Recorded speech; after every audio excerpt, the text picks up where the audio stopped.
오늘 이 본문의 말씀을 가지고요, 사랑으로 기도하라 라는 제목으로 함께 은혜를 나누기를 원합니다. 계속해서 우리 그은혜 교회는 2022년 새해가 되어서 하루 1시간 기도 운동을 지금 계속해서 하고 있습니다. 우리가 이 1시간 기도 운동과 관련해서 계속해서 이 기도를 주제로 말씀을 지금 나누고 있는데요. 과거 우리 믿음의 선배들이 정말 많이 했던 기도 가운데 하나가 금식 기도였습니다. 누가 어디가 아프다고 하면 3일 금식, 어떤 문제가 생겼다고 하면 일주일 금식, 교회에 어려움이 생기면 릴레이 금식, 나라와 민족에 어떤 위기가 닥치면 40일 금식. 마치 금식을 모든 문제의 처방전처럼 만사형통의 어떤 방법으로 여겼습니다. 물론 이런 금식 문화가 성경적인 것은 아니지만 한 가지 분명한 것은 우리 믿음의 선배들이 금식 기도를 참 많이 했다는 것이고, 또 하나님의 역사 또한 많이 나타났다는 것입니다. 이런 금식 기도에 하나님의 역사가 많이 나타난 것은 우리 믿음의 선배들이 하나님 앞에 목숨을 내어놓고 기도했기 때문이죠. 오늘 이 본문에서 이사야 선지자는 금식에 대한 중요한 메시지를 우리에게 던져줍니다. 금식 기도는 외형적으로 보면 밥을 먹지 않고 식음을 전폐하면서 하나님 앞에 드리는 기도죠. 그런데 오늘 본문에서 이사야 선지자는 하나님이 기뻐하는 금식은 그저 밥을 먹지 않고 기도하는 것이 아니고 힘들고 어려운 사람을 사랑하는 것이라고 말씀하고 있습니다. 6절과 7절을 보면 내가 기뻐하는 금식은 흉악의 결박을 풀어주며 멍에의 줄을 끌어주며 압제당하는 자를 자유하게 하며 모든 멍에를 꺾는 것이 아니겠느냐. 또 줄인 자에게 내 양식을 나누어 주며 유리하는 빈민을 집에 들이며 헐벗은 자를 보면 입히며 또 내 골육을 피하여 스스로 숨지 아니하는 것이 아니겠느냐. 지금 하나님께서는 결박당한 자, 또 압제당하여 묶인 자, 유리 방황하는 자, 헐벗은 자들을 풀어주고 자유하게 해주고 품어주고 입혀주고 먹여주는 것이 하나님이 기뻐하시는 금식이 된다고 말씀합니다. 다시 말해서 하나님은 이런 사람들에게, 우리가 소위 말해서 우리 믿음의 선배들의 그 금식 기도에 하나님이 응답하신 것처럼 이렇게 응답해 주신다는 것입니다.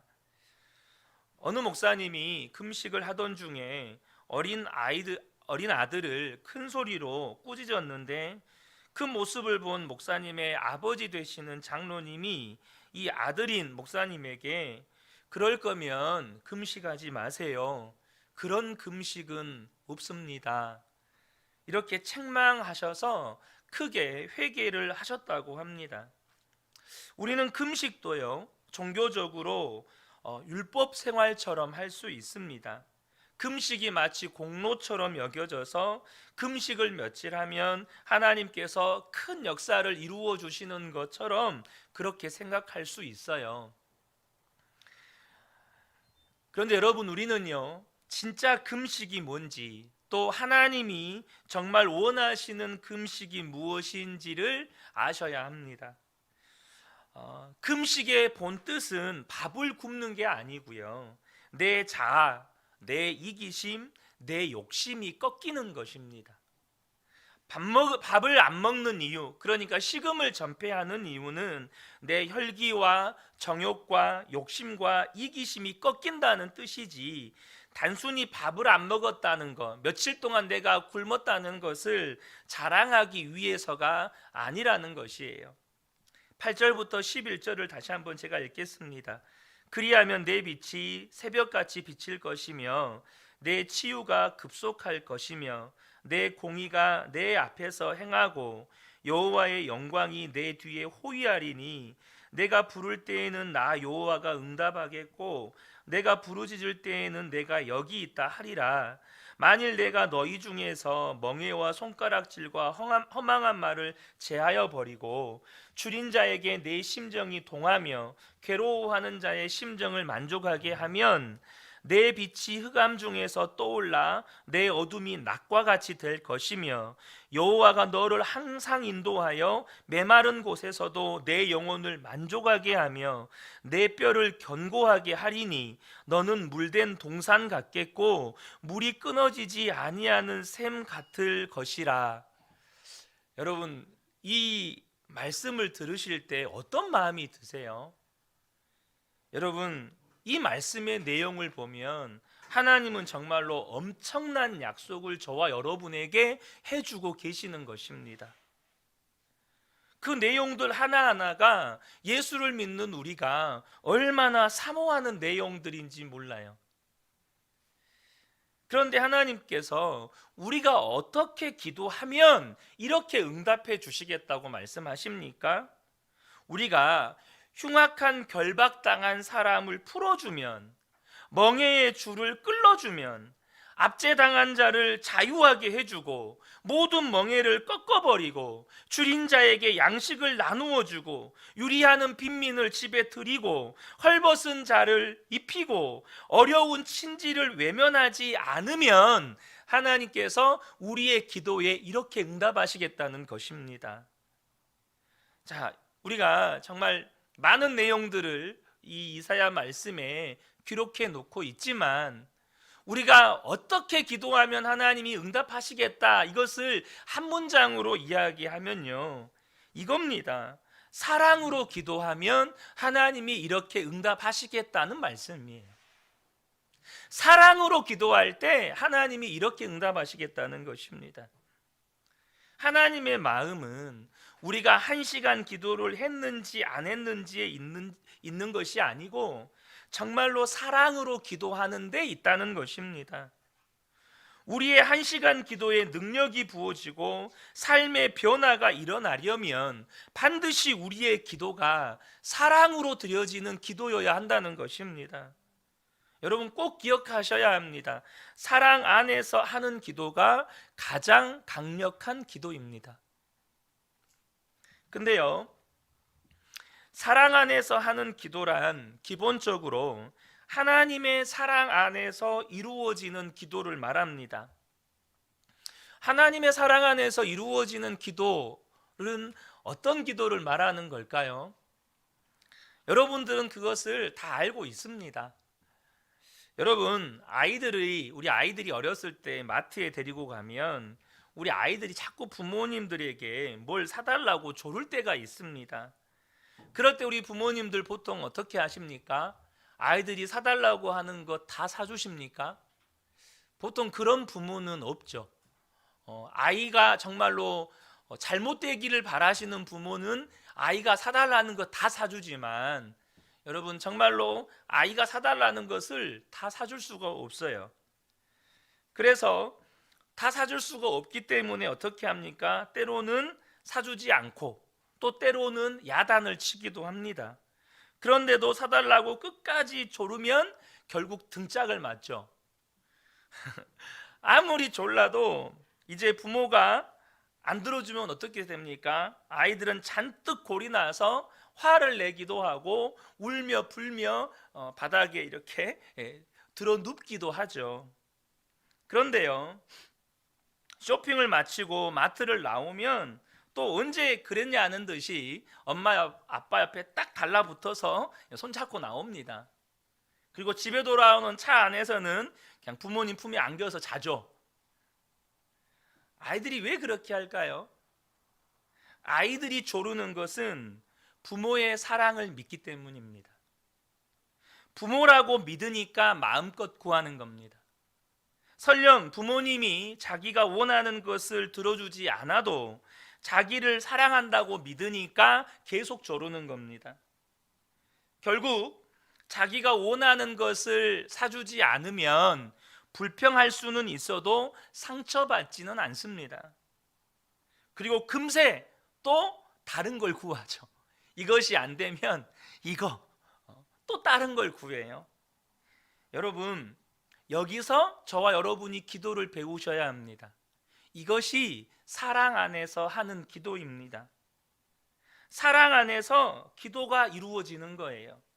부모가 나를 사랑하지 않는다고 믿는 아이는요, 절대 부모에게 조르지 않습니다.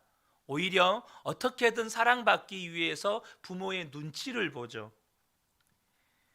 여러분, 혹시 이웃집 애 데리고 마트에 가보셨습니까? 이웃집 아이가 아줌마 저 이것 좀 사주세요 이렇게 말하던가요? 절대 안 조릅니다. 왜 그렇죠? 나를 사랑한다고 믿지 않으니까. 절대 이웃집 애기는 나한테 뭐 사달라고 조르지 않습니다. 하지만 거기서 떼쓰고 조르는 아이는 우리 집 애기밖에 없어요. 여러분, 저와 여러분이요, 주님의 사랑 안에서 기도하게 되면 하나님이 거절하셔도 계속 기도하게 됩니다. 이게 사랑 안에서 기도하는 사람의 특징이에요. 하나님이 거절하셔도 또 기도해요. 왜요? 하나님이 나를 사랑하는 것을 믿기 때문이에요. 사랑의 관계 안에서 기도하면 그렇게 기도하는 거예요. 마치 아이가 부모에게 조르는 것과 똑같아요. 많은 성도들이 기도의 힘을 잃어버리는 이유가 여기에 있습니다. 사랑 안에서 기도하지 않기 때문입니다. 다시 말하면 하나님이 나를 사랑한다는 것을 머리로는 알아요. 그러나 실제로 하나님을 좋으신 아버지라고 믿지는 못해요. 그래서 그 사랑 안에 거하는 믿음이 너무 부족해요. 여러분, 하나님 아버지가 나를 사랑한다는 걸 진짜 믿으면 저절로 기도가 나옵니다. 여러분, 우리의 기도는요, 하나님을 아버지라고 아는 것과 실제로 아버지라고 믿는 것에 따라서 완전히 달라지는 겁니다. 어떻게 두려운 대상에게 기도가 돼요? 어떻게 두려운 대상에게 이것 달라 저것 달라가 조를 수 있겠어요? 근데 사랑의 대상이면 주님께 구하는 겁니다. 하나님, 저 이게 필요합니다. 저게 필요합니다. 그러므로 여러분, 기도하는 사람은요, 반드시 하나님이 나를 사랑하신다는 이 분명한 진리를 믿는 가운데 기도해야 되는 거예요. 그 사랑이 믿어지지 않는다면 여러분은 계속해서 십자가를 묵상하셔야 합니다. 우리가 아직 죄인 되었을 때에 하나님께서 그 아들 예수 그리스도를 십자가에 못 박아 죽이심으로 우리에 대한 자기의 사랑을 확증하셨어요. 십자가를 바라봐야 하나님의 사랑이 믿어지는 거예요. 여러분, 계속해서 그 십자가를 여러분들이 묵상하셔야 돼요. 그 십자가를 묵상할 때 하나님의 사랑이 믿어지고 거기서부터 주님과의 진정한 사랑의 관계 안에서의 기도가 시작이 되는 겁니다. 그리고 거기에서 이제 하나님이 우리에게 원하시는 게 있어요. 거기에서만 머무르는 기도가 아니라 하나님의 그 사랑 안에서 이제는 이웃을 사랑하면서 기도해야 된다는 것입니다. 고린도전서 14장 1절을 보면 이렇게 말씀하셔요. 사랑을 추구하며 신령한 것들을 사모하되, 이렇게 말씀합니다. 그러니까 신령한 것들, 하나님께 은혜를 구할 때 먼저 우리 안에 있어야 될 것이 뭐냐면 사랑을 추구해야 된다는 거예요. 여러분, 그 신령한 것들을 도대체 무엇 때문에 구하는 거죠? 신령한 은혜들을 무엇 때문에 구하는 겁니까? 다른 게 아닙니다. 그리스도의 사랑을 누군가에게 흘려보내서 그 사람에게 그 그리스도의 사랑을 나타내려고, 사랑하기 위해서 우리는 은혜를 구하는 겁니다. 그래서 사도 바울이 신령한 것들을 사랑을 추구하면서 신령한 것들을 구하라고 당부하는 거예요. 요한일서 3장 21절에서 23절을 보면, 사랑하는 자들아, 만일 우리 마음이 우리를 책망할 것이 없으면 하나님 앞에서 담대함을 얻고 무엇이든지 구하는 바를 그에게서 받나니, 이는 우리가 그의 계명을 지키고 그 앞에서 기뻐하시는 것을 행함이라. 그의 계명은 이것이니 곧 그 아들 예수 그리스도의 이름을 믿고 그가 우리에게 주신 계명대로 서로 사랑할 것이니라. 아멘. 여러분, 지금 우리가 하나님 앞에서 책망할 것이 없으면 하나님 앞에서 담대함을 얻고 무엇이든지 구하는 바를 받게 된대요. 근데 그게 무엇이냐면 우리가 하나님의 계명을 지키고 있기 때문이라는 거예요. 근데 하나님의 계명이 뭐죠? 두 가지를 이야기합니다. 첫 번째, 예수 그리스도의 이름을 믿는 것. 이것이 하나님의 사랑 안에 거하는 겁니다. 왜죠? 예수 그리스도의 십자가는 하나님의 사랑의 확증이에요. 예수 그리스도를 통해서 하나님이 나를 사랑하신다는 걸 믿는 거예요. 그리고요, 서로 사랑한 것이니라. 여러분, 하나님의 계명을 온전히 지키는 사람은 기도에 확신이 생겨요. 여러분, 하나님의 계명을 온전히 지키는 게 얼마나 어렵습니까? 그런데요, 성경은 우리에게 놀라운 축복의 말씀을 하나 약속해 주십니다. 그게 뭔지 아십니까? 서로 사랑하라는 계명만 지키면 하나님의 계명은 다 온전히 지키는 거라는 거예요. 로마서 13장 8절에 피차 사랑의 빚 외에는 아무에게든지 아무 빚도 지지 말라. 남을 사랑하는 자는 율법을 다 이루었느니라. 여러분 정말로 하나님의 말씀대로 하나님의 뜻대로 살고 싶습니까? 그렇다면 한 가지만 생각하셔야 돼요. 그게 뭔지 아십니까? 정말로 여러분이 하나님 뜻대로 살고 싶고 하나님 말씀대로 살고 싶다면 반드시 생각하셔야 될 게 이거 하나예요. 그게 뭐냐면 이게 사랑인가? 라는 거예요. 왜요?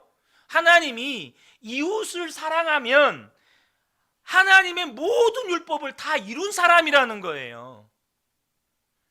그러니까 하나님의 뜻대로 사는 거, 하나님의 계명대로 사는 거, 말씀대로 사는 건 이 말씀 하나로 다 충족하는 거예요. 사랑하며 사는 거. 부부나 부모, 자녀 간에 혹은 가정과 직장과 교회에서 무슨 일을 하든지 사랑으로 생각되는 쪽으로 결정하라는 말입니다. 우리가 사랑하고 살고 있다면 모든 계명을 다 지키는 것이라고 주님은 말씀하세요. 갈라디아서 5장 14절에 온 율법은 내 이웃 사랑하기를 내 자신같이 하라 하신 한 말씀에서 이루어졌나니 라고 말씀합니다. 모든 율법이요, 이웃을 사랑하라는 그 말씀 하나 안에서 다 이루어졌다는 거예요. 여러분, 저와 여러분이 다른 종교에 대해서 조금이라도 안다면 이게 얼마나 놀라운 말씀인지 모릅니다. 여러분, 도대체 어느 종교에서 한 가지만 지키면 모든 말씀을 다 지킨 것이라고 해줍니까? 도대체 어느 종교에서 한 가지만 지키면 그 종교인들이 신의 계시라고 말하는 그 경전에 쓰여진 모든 말씀을 다 이룬 것, 다 성취된 것이라고 인정해 주는 종교가 세상에 어디 있나요? 여러분, 없어요. 그래서 불교도들은 그렇게 깨달으려고 그렇게 몸부림을 치는 거예요. 무슬림들은 어떻게 해서든지 구원받으려고 이 방법 저 방법 다 쓰는 거예요. 나그네도 선하게 대접하고 하루에 5번씩 기도하고 평생에 한 번은 메카에 갔다 와야 되고, 그래도 안 되니까 지하드라고 하는 목숨을 거는 성전까지도 해야 되고, 그래도 구원의 확신이 없어요. 여러분, 근데요, 예수 그리스도 안에 있는 성도는 내 이웃을 내 자신과 같이 사랑하는 이 말씀만 지키고 살면 모든 말씀이 이루어진 것이라고 하나님은 인정하신다는 거예요. 사랑하는 성도 여러분, 저와 여러분이 꼭 기억하셔야 됩니다. 내가 하나님의 뜻대로 살고 싶다, 이 마음의 소원이 있다면 이걸 반드시 기억하셔야 돼요. 이게 사랑인가? 정말로 하나님의 뜻대로 살고 싶은 사람은 사랑만 하며 사는 데에 모든 관심과 초점을 세우는 거예요. 여러분, 우리의 기도에 사랑이 얼마나 중요한 역할을 하는지 마음 깊이 새기셔야 합니다. 우리의 기도가 그동안에 힘이 없고 방황했던 이유는 사랑의 기도가 아니었기 때문입니다. 여러분, 이거 아셔야 됩니다. 왜 나의 기도에 이렇게 힘이 없고, 왜 나의 기도는 이렇게 중언부언하고 있고, 왜 나의 기도는 이렇게 응답도 더딘 것 같고, 하나님의 역사도 가물가물하고, 다른 게 아니에요. 사랑의 기도가 아니었기 때문입니다. 예수님은 분명히 우리가 기도하면 반드시 주시겠다고 약속하셨습니다. 마태복음 7장 7절의 말씀입니다. 너무나도 잘 아시는 말씀이에요. 구하라 그리하면 너희에게 주실 것이요, 찾으라 그리하면 찾아낼 것이요, 문을 두드리라 그리하면 너희에게 열릴 것이니. 다 아멘이시죠? 그런데 여러분, 성경을 읽으실 때는 우리가 그 구절 구절을 깊이 묵상할 필요가 있지만, 그 본문 전체의 문맥의 흐름상에서 예수님께서, 우리 하나님께서 어떤 의도를 가지고 말씀하시는지를 여러분 보실 필요가 있어요. 분명히 이 구절 하나만 단독으로 떼어서 보면 우리의 모든 기도에 하나님이 응답하시겠다는 약속의 말씀처럼 보이지만, 그 뒤를 가면 하나님께서 우리에게 단서 하나를 붙이세요. 그게 12절 말씀입니다. 12절을 보면, 그러므로 무엇이든지 남에게 대접을 받고자 하는 대로 너희도 남을 대접하라. 이것이 율법이요 선지자이니라. 왜 하나님께서 예수님께서 이 말씀을 하셨냐면, 우리는 하나님께 기도할 때 하나님께서 우리가 하나님께 드리는 모든 기도를 귀 기울여 주시고 응답해 주시기를 원하세요. 여러분, 그렇다면 하나님이 우리에게 그렇게 하기를 원하는 것처럼 우리도 다른 사람에게 그래야 한다는 거예요. 우리는 하나님께 뭔가 부탁하면 하나님이 우리에게 다 응답해 주기를 원하잖아요. 근데 우리 주변에 있는 이웃 누군가가 우리에게 뭔가 부탁하고 그것을 들어주기를 원한다는 거예요. 우리는 하나님께서 우리 기도를 귀 기울여 주시고 응답받기를 원하면서 누군가 나에게 뭔가 도움을 요청할 때 외면해요. 하나님은 그런 기도에 응답 안 하신다는 거예요. 너는 너의 이웃의 고통에 귀를 기울였느냐? 너는 너의 이웃의 신음에 지금 귀를 기울이고 있느냐? 너의 가족들, 너의 친지들, 너의 주변에 있는 함께 신앙생활하는 성도들, 그들의 신음소리에 너는 귀를 기울이고 있느냐? 도대체 너는 귀를 기울이면서 나에게 너의 신음에 귀를 기울여 달라고 나에게 요청하느냐? 이렇게 반문하시는 거예요. 오늘 아침에 이렇게 교회로 이제 걸어오는데요, 갑자기 극동방송 소망의 기도 담당 PD님으로부터 연락이 왔어요. 오늘 소망의 기도를 섬기기로 한 목사님이 몸살 감기가 와서 목소리가 안 나온다고 소망의 기도를 못 섬기니까 급하게 섬길 목사님을 찾고 있다고 이렇게 연락이 왔어요. 솔직하게 고민이 되더라고요.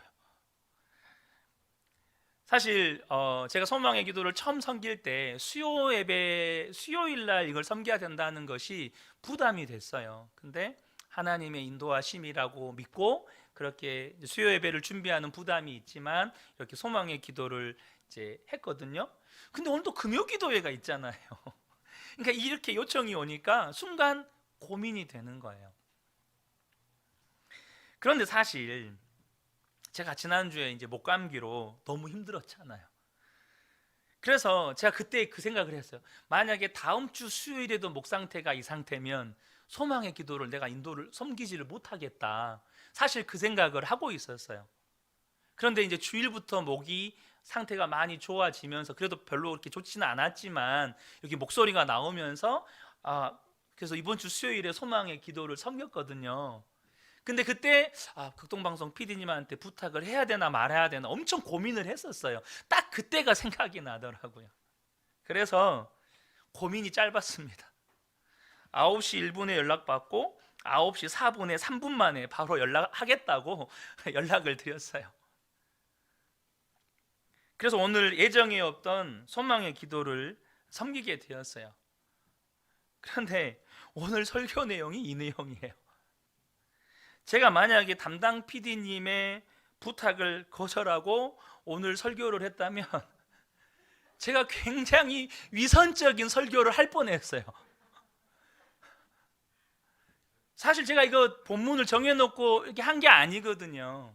이 1시간 기도 운동에 따른 제가 교재를 참고해서 지금 그 주차에 맞춰서 지금 제가 이걸 하고 있기 때문에 제가 계획한 내용들도 아니고, 사실 설교를 했으면 이거 지난주 금요일에 했어야 될 내용이죠. 그러니까 내가 만약에 그것을 거절했다면 제가 오늘 정말 무거운 마음으로 설교 단상에 올라서 설교를 할 뻔했다, 이 마음이 드는 거예요. 주님 감사합니다. 설교 준비하면서 그렇게 감사가 되는 거예요.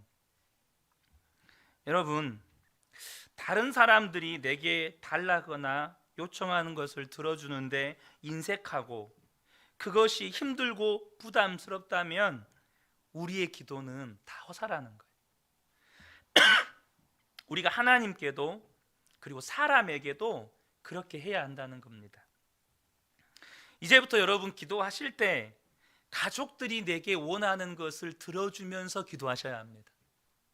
부모라면 자녀들이 원하는 것이 무엇인지 들어주면서 하나님 앞에 기도하라는 것이에요. 부부 사이에도 마찬가지입니다. 직장에서 상사에게 혹은 아랫사람에게 무엇을 요구할 수도 있겠죠. 하지만 또 그들도 나에게 원하는 것이 무엇인지 거기에 요구를 맞춰주면서 기도하라는 거예요. 장사를 한다면 고객들을 행복하게 해주려고 노력하면서 기도하라는 거예요. 우리가 하나님께 기도할 때 이것을 명심하셔야 합니다. 나만 하나님께 구하고 있는 게 아니에요. 내 주변에 있는 사람들도 나에게 뭔가를 구한다는 거예요. 우리가 진짜 하나님을 믿고 모든 역사는 하나님께서 이루시고 하나님께서 길을 여시고 하나님께서 하시면 사람이 노력해서 하는 것과는 비교할 수 없는 역사를 이루신다고 믿는다면 내가 다른 사람에게 해주는 건 사실 아무것도 아니에요. 하나님은 더 큰 걸 해주실 거니까. 그것을 보고 하나님은 우리의 삶 가운데 역사하시니까. 하나님은 우리에게 할 수 없는 것을 하라고 하시지 않습니다. 이게 무슨 말이냐면 하나님이 우리에게 서로 사랑하라고 하셨다면 우리는요 서로 사랑할 수 있다는 겁니다. 왜냐하면 우리가 거듭났을 때 이미 하나님의 사랑이 우리 마음에 부어졌기 때문이에요. 정말로 사랑이 없다면, 진짜 사랑이 없는 게 확실하다면 사실 그 사람은 구원받지 못한 사람입니다. 로마서 5장 5절 말씀을 보면 소망이 우리를 부끄럽게 하지 아니함은 우리에게 주신 성령으로 말미암아 하나님의 사랑이 우리 마음에 부은 바 됨이니라고 말씀합니다. 그러니까 예수를 믿을 때 성령으로 말미암아 하나님의 사랑은 이미 우리 마음 안에 부어졌다는 사실입니다. 요한일서 3장 14절에 우리는 형제를 사랑함으로 사망에서 옮겨 생명으로 들어간 줄 알거니와, 형제를 사랑함으로 그 사람이 구원받은 사람인 것을 알게 된다는 거예요. 그러니까 형제 사랑은 구원받은 사람의 열매라는 겁니다. 그래서 나에게 사랑이 없다고 말한다는 건 그것은 나는 지금 주님 안에 거하고 있지 않습니다 라고 말하는 것과 다름이 없다는 겁니다. 성령을 받았다면 우리 마음에 하나님의 사랑은 부어졌어요. 그래서 저와 여러분이요 하나님의 사랑이 내 마음에 부어졌다는 이 진리의 말씀을 외면해서도 안 되고 건성으로 흘려 들으셔도 안 된다는 겁니다. 여러분 꼭 기억하셔야 돼요. 예수를 믿는 게 분명하다면 우리 안에는 어떤 사람도 품을 수 있는 사랑이 있습니다. 근데요, 왜 우리는 우리 자신에게 사랑이 없다고 느끼는 걸까요? 그건 다른 이유가 아니에요. 그것은 우리가 주님을 따라 행하지 않았기 때문이에요. 사랑이 없어서 그렇게 느끼는 게 아니고, 이미 우리 안에서 사랑으로 역사하시는 주님을 따라서 행하지 않았기 때문에 내게 사랑이 없다고 느끼는 거예요. 그러므로 저와 여러분이요, 사랑할 수 있는 힘을 달라고 기도하는 것은 엄밀히 말하면 정확한 기도가 아닙니다. 사랑할 수 있는 힘은 이미 하나님께서 우리에게 부어주셨기 때문에 특별히 더 부어주셔야 할 능력이 아니에요. 그럼 뭘까요? 내 안에 오신 주님께 순종하기 시작하면 사랑은 맺어지는 열매라는 겁니다. 그러므로 이기적인 나를 하나님처럼 사랑할 수 있게 하실 수 있는 예수님을 기대해야 한다는 거예요. 이미 내 안에 오신 주님께서 이웃을 사랑하도록 역사하고 계시니까 그 주님을 따라서 한 걸음씩 한 걸음씩 순종하면 내게서 사랑의 열매가 맺어진다는 겁니다. 그렇기 때문에 사랑은 성령의 열매인 거예요. 성령의 열매 중에 첫 번째 열매가 뭐죠? 바로 사랑입니다. 사랑은 우리에게 새롭게 부어져야 하는 능력이 아니에요. 이미 우리에게 부어졌어요. 우리에게 필요한 건 우리 안에서 역사하시는 주님을 따라 행하는 순종이라는 것입니다. 사랑하는 성도 여러분, 내 안에 계신 주님을 바라보시기를 축복합니다. 주님이 하라는 대로 조금씩 순종하기 시작하면 내 안에 정말 사랑이 있구나, 그것이 열매로 맺게 된다는 것이에요. 여러분, 우리가요, 가족이나 친척이나 직장 동료나 또 교회 안에서 미워하는, 정말 미워지는 사람이 있을 때 자신의 심령을 잘 살펴보셔야 합니다. 그냥 생각 없이 감정의 흐름대로 반응하시면 안 돼요. 여러분, 감정은요, 육신의 속성을 따라갑니다. 이거 잘 보셔야 돼요. 무조건 육신의 속성을 따라간다는 건 아닙니다. 하지만 감정은 육신의 속성의 지배를 받기가 쉬워요. 그래서 무조건 감정의 흐름대로 가시면 안 돼요.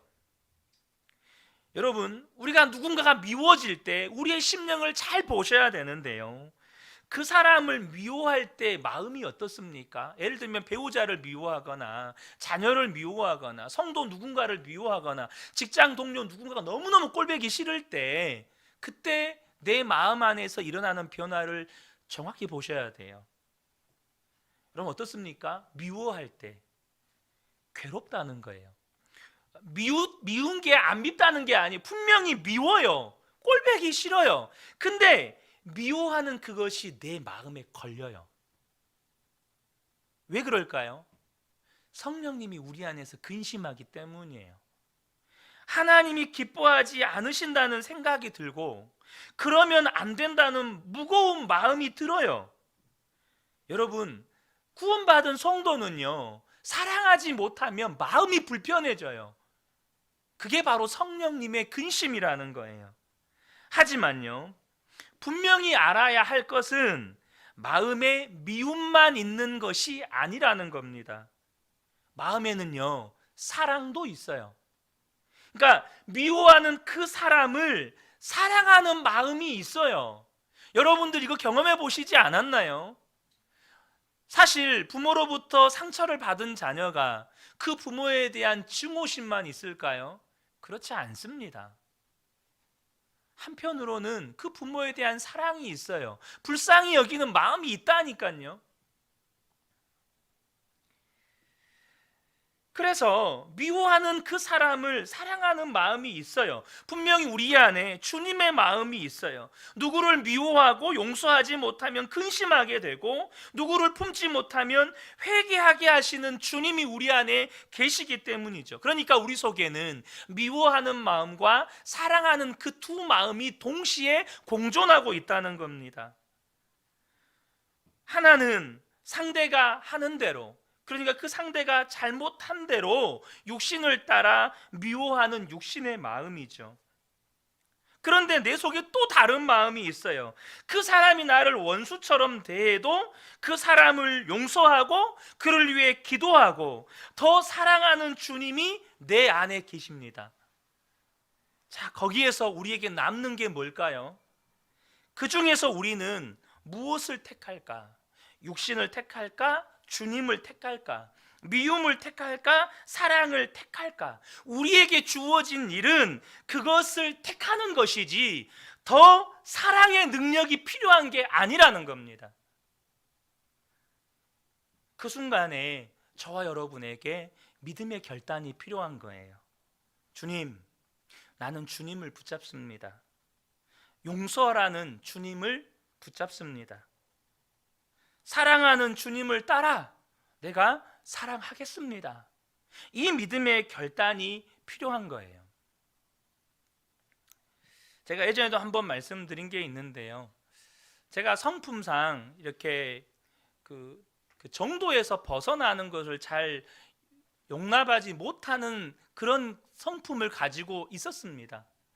그러니까 딱 우측통행이면 딱 우측통행 해야 되고 이런 좀 기질이 있잖아요. 제가 청년 때 저희 청년부를 섬기는 간사님이 계셨는데 이 간사님은 굉장히 자유분방한 간사님이셨습니다. 그래서 이 간사님이요, 찬양할 때요, 주머니에 이렇게 손을 놓고 이렇게 건들건들 찬양을 해요. 뒤에서 그걸 보는데 왜 이렇게 시험에 드는지. 아니, 뭔 놈의 간사가 찬양을 하는데 주머니에 손을 넣고 이렇게 건들건들 찬양을 하냐. 저건 간사도 아니다. 제 속에서 얼마나 정죄가 일어나는지 너무너무 꼴보기 싫은 거예요. 진짜로. 근데 신기한 건 그렇게 꼴보기 싫은 마음 한편에 그렇게 꼴보기 싫어하는 저 자신을 바라보는 내 마음 안에서 불편함이 일어나는 거예요. 그래서 하나님 앞에 기도했어요. 하나님, 제가 저 형인데 저 간사님을 잘 모르는데 왜 내 마음 안에서 이렇게 저렇게 정죄하고 꼴보기 싫고 미워하는 마음이 생기죠? 솔직하게 하나님께 고백했고, 저 하나님이 원하시는 대로 저 사랑하고 싶습니다 라고 고백했어요. 근데 놀라운 건 그 형하고 지금도 연락하고 지내요. 제가 그 형한테도 남자들끼리 이런 거 잘 안 하는데요, 내가 형을 참 좋아한다고, 예전엔 진짜 꼴보기 싫었는데 이제는 내가 형 진짜 좋아한다고 이런 이야기를 해줍니다. 제가 한 게 아니에요. 제 안에 주님이 하신 거예요. 저는 선택했을 뿐이에요. 제 안에 미워하는 마음, 정죄하는 마음, 판단하는 마음이 너무 불편한 거예요. 하나님 앞에 있는 그대로 고백했고 내가 사랑하기 원한다고 하나님 앞에 고백했어요. 그러니까 주님이 내 안에서 사랑하도록 만드세요. 저는 좀 이렇게 딱 떨어지면 연락을 잘 안 하는 성격이거든요. 근데 그 형은 연락을 잘 해요. 지금도 한 번씩 저한테 연락을 해요. 한때는 그 베트남과 태국에서 오랫동안 있었는데 거기에 있으면서도 카카오 있잖아요. 카카오톡으로 하는 그걸로 한 번씩 전화를 해요. 사랑하는 성도 여러분, 우리가 그렇게 믿음으로 육신을 따르지 않고 성령을 따르는 일이 절대 간단한 일은 아닙니다. 그래도 우리가 믿음으로 결단하고 선택할 때, 주님, 나는 주님을 따라갈 겁니다, 나는 주님을 따라가겠습니다 라고 결단할 때 주님은 일하십니다. 우리 안에서 사랑의 열매가 맺어지는 거예요. 처음에는 그저 작은 열매일 뿐이에요. 그런데요, 계속 주님을 따라가다 보면 주님이 저와 여러분을 통해서 역사하기 시작합니다. 사랑의 열매가 풍성하게 맺어지는 거예요. 우리가 할 일은 항상 예수님 안에 거하고 계속해서 주님 바라보고 주님께 순종해 가는 것이에요. 여러분요, 사랑하지 않는 것은 단지 미워하지 않는 거니까, 내가 미워하지는 않으니까 괜찮지, 이렇게 생각할 문제가 아닙니다. 여러분, 우리가 사랑하지 않으면요, 우리 마음은 사단에게 틈을 내어주게 됩니다. 이거 하셔야 돼요. 왜일까요? 사랑하라고 말씀하셨고 내가 사랑하지 않는 것은 하나님의 말씀에 불순종하는 죄예요. 죄는 마귀가 우리의 마음에 틈을 타게 만들어주는 출입구를 열어요. 그런데 이 마귀는요, 우리의 마음 속에서 어떻게 역사하냐면 마귀는요, 원망의 영이고 불평의 영이고 상처의 영이고 미움의 영이에요. 그러니까 마귀가 우리의 마음에 틈탈 때 마귀는 어떻게 역사하죠? 미워하게 하고 원망하게 하고 상처 때문에 분노하게 하고 그렇게 역사한다는 거예요. 그런데 그런 상태로 우리가 하나님께 기도하면 어떤 기도에도 하나님은 역사하실 수가 없다는 겁니다. 무디 목사님이 영국에서 집회를 할 때 한 여성도가 찾아왔습니다. 그 성도는 집회를 앞두고 아들의 구원을 위해 온 마음을 다해 기도했다고 해요. 그러나 아들은 부모의 권면을 뿌리쳤고 집회에 참여하는데도 예수님을 믿을 조짐은 전혀 보이지를 않았습니다. 하나님 앞에 금식하며 작정하고 기도했는데 왜 응답해 주시지 않는지 묻는 성도의 기도 요청을 듣고 무디 목사님이 이렇게 물었다고 해요. 성도님, 혹시 잘못된 관계를 맺은 일은 없습니까? 만일 누군가와 불화한 일이 있는데 그 문제를 풀지 않고 하나님 앞에 기도한다면 그것은 아무 의미가 없습니다. 그러자 갑자기 교회 안에서 불편한 관계 가운데 있는 성도가 생각이 난 겁니다. 그래서 목사님의 권면대로 그분을 찾아가서 미워했던 것들을 용서해 달라고 구하고 서로 화해를 한 겁니다. 그 후에 이분에게 기도의 문이 열린 거예요. 기도가 뜨거워지는 거예요. 마음속에서 하나님이 응답하신다는 담대함과 확신이 생기고 막 찬양이 일어나는 거예요. 집회 마지막 날 놀랍게도 그 아들이 성령의 강권하심을 받아서 교회에 스스로 나왔고 자신의 삶을 하나님께 드리는 구원의 역사가 일어났다고 합니다. 여러분 속에 스스로 기도를 막는 것이 있으면 안 돼요. 하나님이 여러분의 기도를 안 들어주시는 것이 아니고요, 사랑으로 드리는 기도가 아니기 때문에 하나님이 역사하지 못하시는 겁니다. 지금 사랑 가운데 행하지 않고 있다면 거기서 빨리 돌이키셔야 합니다. 사랑으로 행하지 않는 말이나 행동은 다 죄예요. 사랑 가운데 행하지 못하면 결코 우리는 하나님의 뜻과 계획을 따라서 살 수가 없습니다. 마귀는 끊임없이 우리 속에 상처를 입히고 미움을 주고 갈등을 조장하고 이기적으로 생각하게 하고 인색하게 하고 내 권리만 주장하게 하고 내가 받은 손해만 생각나게 만들어요. 그래서 기도의 문을 막아버립니다. 얼마나 큰 손해입니까? 여러분, 정말 여러분 마음 안에 내가 정말로 하나님 뜻대로 살고 싶다, 하나님 말씀대로 살고 싶다, 정말 항상 기뻐하고 쉬지 않고 기도하고 범사에 감사하면서 사랑만 하며 살고 싶다, 여러분 정말로 그러한 마음을 가지고 계시다면 이제는 사랑만 하며 살기로 결단하셔야 합니다. 정말로 하나님 앞에 모든 것을 내가 이제는 사랑으로만 하리라 결단하셔야 한다는 거예요. 저와 여러분이 사랑으로 살 때 기도는 강력해지는 겁니다. 분명히 우리 안에 자신이 하나님께 대접받고 응답받고 싶은 그대로 내 마음에 안 드는 사람, 내게 손에 끼친 사람, 악하게 대하는 사람, 늘 부담 주는 그 사람들에게조차도 내가 하나님께 대접받고 싶은 대로 하나님은 그렇게 하기를 바라신다는 겁니다. 사랑하는 성도 여러분, 이제 저와 여러분이 결단하시기를 축복합니다. 하나님, 제가 손해를 봅니다. 바보 소리도 듣습니다. 정말 속도 없는 것 같다는 말도 듣습니다. 그러나 하나님, 제가 이렇게 한 것처럼 하나님도 저에게 그렇게 해 주실 줄로 믿습니다. 이렇게 고백할 수만 있다면, 저와 여러분이 그러한 마음으로 하나님 앞에 기도한다면, 하나님은 저와 여러분이 남을 대접하는 것과는 비교도 되지 않을 만큼 저와 여러분의 삶에 응답으로 역사하신다는 거예요. 그것이 오늘 이사야 58장의 약속의 말씀입니다. 얼마나 놀랍습니까? 이 하나님의 응답하시겠다는 이 약속의 말씀, 너무나도 놀랍지 않습니까?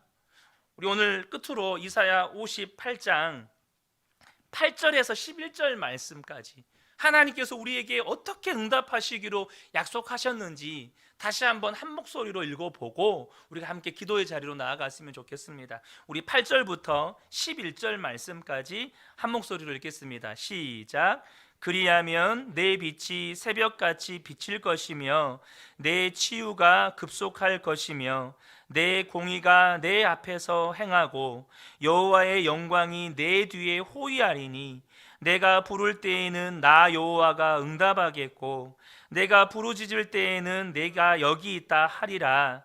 만일 내가 너희 중에서 멍에와 손가락질과 허망한 말을 제하여 버리고 줄인 자에게 내 심정이 동하며 괴로워하는 자의 심정을 만족하게 하면 내 빛이 흑암 중에서 떠올라 내 어둠이 낮과 같이 될 것이며 여호와가 너를 항상 인도하며 메마른 곳에서도 내 영혼을 만족하게 하며 내 뼈를 견고하게 하리니 너는 물된 동산 같겠고 물이 끊어지지 아니하는 샘 같을 것이라.